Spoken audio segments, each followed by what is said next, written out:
Dirahmati Allah, baru saja didengarkan lantunan ayat-ayat suci Al-Quran. Semoga bisa menjadi berkah bagi pembacanya dan kita sekalian yang hadir di Masjid Agung Al-Fatihah. Amin amin ya rabbal alamin. Hadirin yang berbahagia, acara selanjutnya yaitu kajian menjelang berbuka puasa dan sekaligus dengan doa kepada Habib Hasan Ali Asghar. Kami silakan.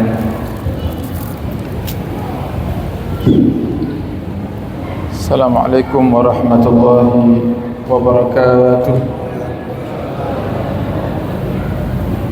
Alhamdulillah wassalatu wassalamu ala sayyidina Rasulillah sayyidina wa habibina wa syafi'ina wa qurrati a'yunina wa nuri qulubina maulana Muhammad wa ala alihi wa sahbihi wa man walah. Subhanaka la ilma lana illa ma 'allamtana innaka antal alimul hakim. Rabbi shrah li sadri wa yassir li amri wa hlul 'uqdatam min lisani yafqahu qawli bi jahid nabi wa sahbi wal ali.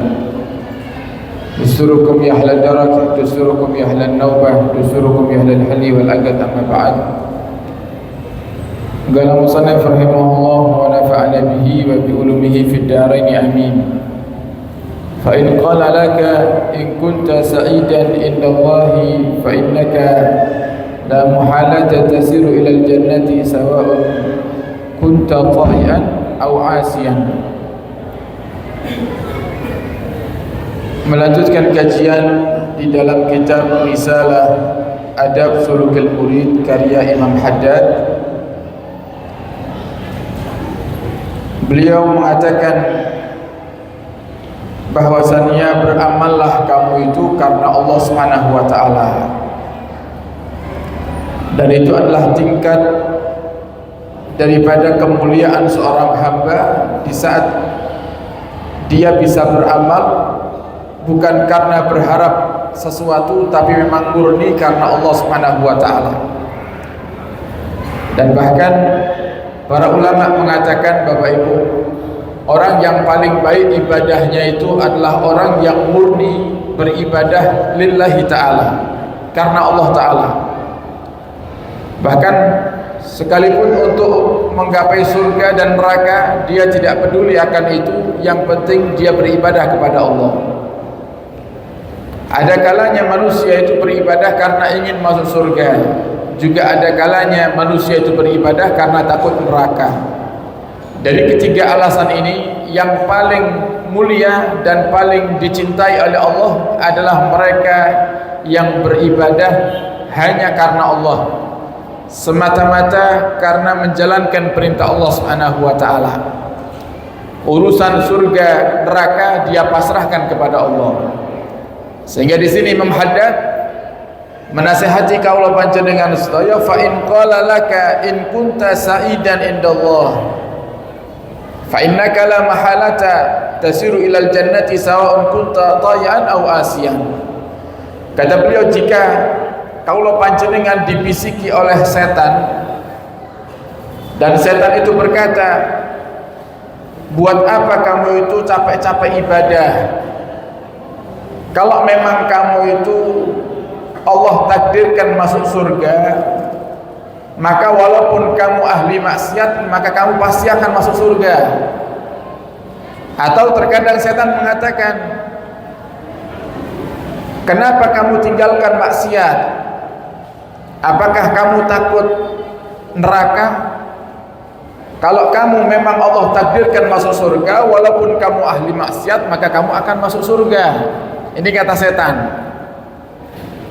Nah, sehingga banyak orang, para hadirin, yang mereka merasa bahwasannya surga dan neraka itu kan sudah ditentukan oleh Allah. Bahkan mulai dari kita masih di perut ibunda kita, mana yang masuk surga, mana yang masuk neraka, semuanya sudah ditakdirkan oleh Allah Subhanahu wa taala. Kemudian dia beralasan, lantas buat apa saya capek-capek beribadah kepada Allah? Maka kata Imam Haddad, ini adalah suatu kebodohan. Karena apa?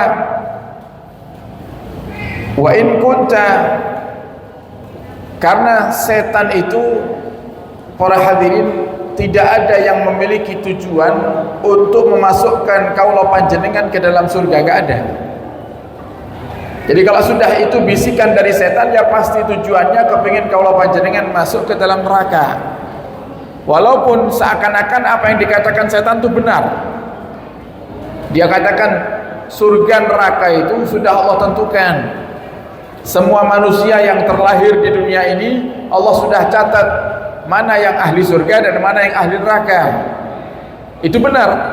Dan itu akidah ahli sunnati wal jamaah. Akan tapi kata Imam Haddad, kalau kamu mendapatkan bisikan setan yang semacam ini, fala taltafit ilaih. Jangan kamu itu menoleh, jangan kamu dengarkan perkataan setan. Kenapa?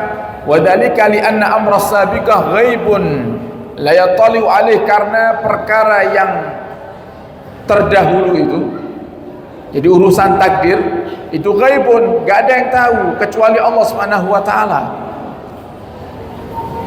Kenapa kok kemudian kita pusing atau kita ikut-ikutan mengurusi apa yang itu menjadi wilayahnya Allah Subhanahu wa taala? Menentukan surga dan neraka bagi seorang hamba itu urusan Allah. Tugas kita hidup di dunia ini sebagaimana apa yang Allah perintahkan kepada kaula panjenengan. Wa ma khalaqtul jinna wal insa illa liya'budun. Tidaklah aku ciptakan jin dan manusia ini kecuali hanya untuk beribadah kepadaku, kata Allah Subhanahu wa taala. Nah, maka orang yang cerdas itu yang dia memahami tujuan diciptakannya manusia di muka bumi ini, yaitu hanya untuk beribadah kepada Allah Subhanahu wa taala. Oleh karenanya para hadirin, yang pertama yang harus kaula panjenengan sadari, lakukan segala hal itu karena Allah. Lakukan apapun aktivitas kaula panjenengan itu yang karena Allah. Kalau sudah berjudul karena Allah, maka di situ ada peraturan. Tidak boleh ada sesuatu aktivitas yang ternyata itu melanggar aturan-aturan Allah Subhanahu wa taala. Maka jika seluruh aktivitas kaula panjenengan niatkan lillahi taala, secara aturan kita sudah sesuai dengan aturan syariat, tidak menyalahi aturan syariat, maka pasti perkara-perkara itu, aktivitas tersebut akan diberkahi oleh Allah Subhanahu wa taala. Dan itu akan dicatat oleh Allah sebagai ibadah walaupun zahirnya bukan ibadah. Contoh bekerja. Bekerja itu akan menjadi sebuah ibadah jika kaula panjenengan niatnya lillahi taala. Sebagaimana dikatakan oleh Imam Rabi' bin Khaisam, para hadirin, kullu ma laysa lillah yatmahil. Segala sesuatu itu yang kaulah panjenengan kerjakan kalau bukan karena Allah, maka pasti akan sirna, pasti akan sia-sia, pasti akan hancur. Kaulah panjenengan kerja bukan karena Allah, maka pasti bangkrut. Tidak mungkin tidak. Karena apa? Tujuannya kita hidup ini hanya untuk ibadah kepada Allah Subhanahu wa taala. Maka pripun carane pekerjaan kita, aktivitas duniawi kita ini bisa bernilai pahala? Satu-satunya cara yaitu dengan menghadirkan niat-niat yang baik. Kemudian Imam Haddad mengatakan, wa ta'atu adallu dalilin ala sabiqati sa'adati, dan taat kepada Allah itu adalah dalil yang terkuat bahwasannya orang tersebut layak untuk menghuni surga. Jadi nggak ada orang masuk surga tapi isinya maksiat terus, nggak ada. Seandainya pun ada orang yang semacam itu, pasti di akhir hayatnya dia bertobat kepada Allah Subhanahu wa taala. Jadi nggak ada mulai dia balik sampai dia mati dicabut nyawanya kok maksiat terus kemudian dia dengan enaknya masuk surga, itu nggak ada. Allah itu maha adil, para hadirin. Wa uzlifatil jannatu lil muttaqin, dan Allah sudah katakan dalam Al-Qur'an, aku ciptakan surga itu hanya untuk hambaku yang bertakwa, taat kepada Allah Subhanahu wa taala. Nah, sehingga kita nggak boleh kemudian berharap surga tapi ternyata aktivitas kita maksiat kepada Allah Subhanahu wa taala. Bahkan setiap kelakuan kaula panjenengan yang itu diharamkan oleh syariat, dengan berbarengan keinginan hati ingin masuk surga, itu adalah dosa. Kalau panjenengan maksiat tapi kepingin masuk surga, itu dosa. Jadi artinya surga itu para hadirin gak bisa kita dapatkan dengan gratis, gak bisa. Kemarin sudah kita sampaikan, kata Abu Yasin Muhammad bin Alawi Al-Maliki, beliau mengatakan al-jannatu mahibalas. Al-jannatu mahibalas. Surga itu enggak gratis. Enggak ada orang kerjaannya enggak mau ibadah, puasa enggak mau, sholat enggak mau, kemudian masuk surga, enggak ada. Semuanya harus ada perjuangannya. Sehingga Imam Syafi'i pun juga mengatakan, Al-Imam Syafi'i juga mengatakan bahwasannya hidup di dunia ini kita harus capek, sabar. Ibadah ke atas pengatakan lagi sabar. Nanti kemudian ketika kita sudah sabar dengan ibadah yang kita kerjakan di dunia, baru kita akan dapatkan apa yang dikatakan oleh Nabi kita Muhammad dalam hadisnya, wasabru sababuhul jannah.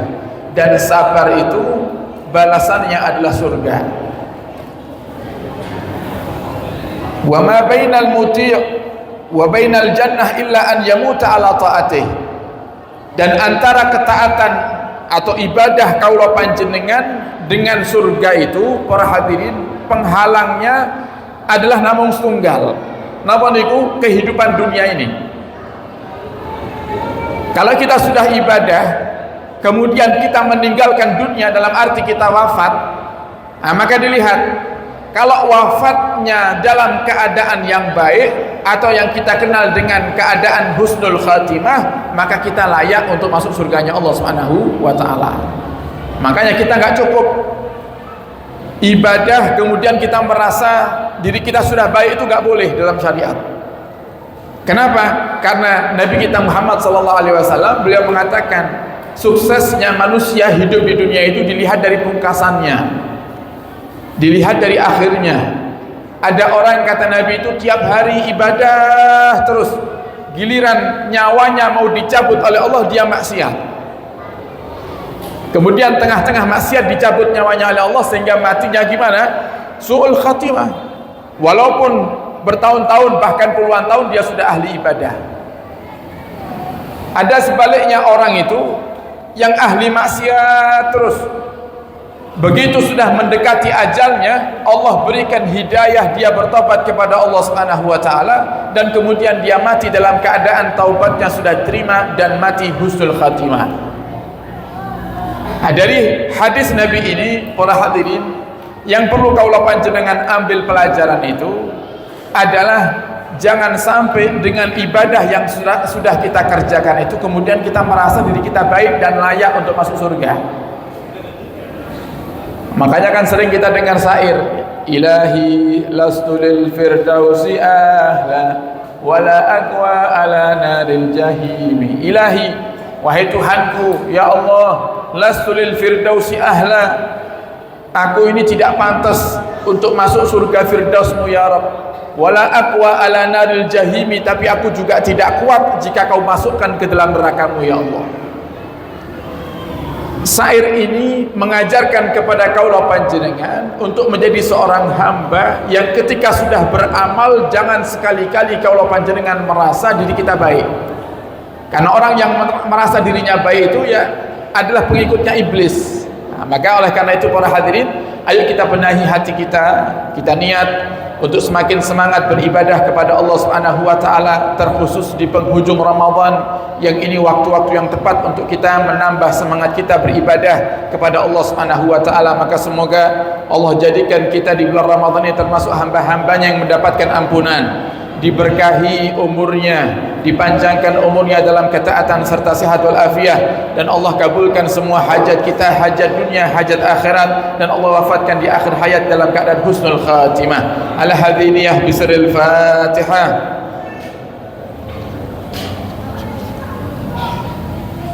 Sekian dari kami, kurang lebihnya mohon maaf dan mohon doa selalu. Wabillahi taufiq hidayah. Assalamualaikum warahmatullahi wabarakatuh.